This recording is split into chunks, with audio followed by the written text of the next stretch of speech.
Päättyneen endurokauden ehdoton ykkösnimi oli ilman muuta Juha Salminen. Hän hallitsi MM-sarjaa täysin suvereenisti ja varmisti yleismestaruuden itselleen, kun 3 kilpailua oli vielä ajamatta.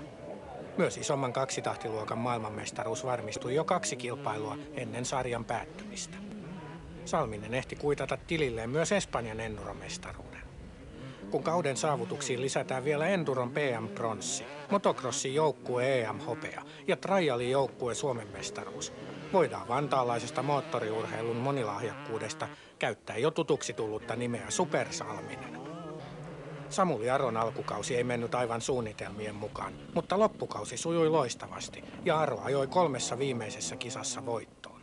Se toi Tuusulan miehelle MM-pronssia. Pienemmässä kaksitahtiluokassa mestaruustaistelu käytiin 2 suomalaiskuljettajan voimin.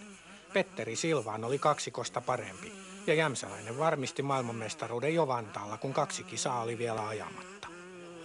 Petri Pohjamo ajoi ensimmäistä kauttaan tehdaskuljettajana.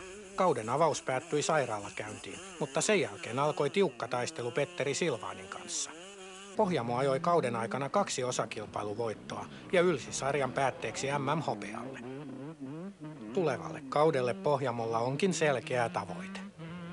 No onhan se tällainen, että eka vuosi ja hopea, niin on se hyvä ja tästä voi aina parantaa, onhan se niinkin.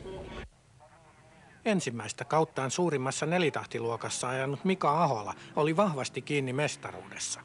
Niin vain kuitenkin kävi, että Anders Eriksson vei mestaruuden 0,06 sekunnin erolla ja pettynyt Ahola joutui tyytymään MM-hopeaan.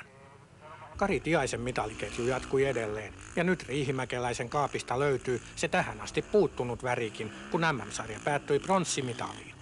Tämän kauden perusteella on helppo uskoa, että suomalaiset ovat mukana mestaruustaisteluissa myös ensi kaudella.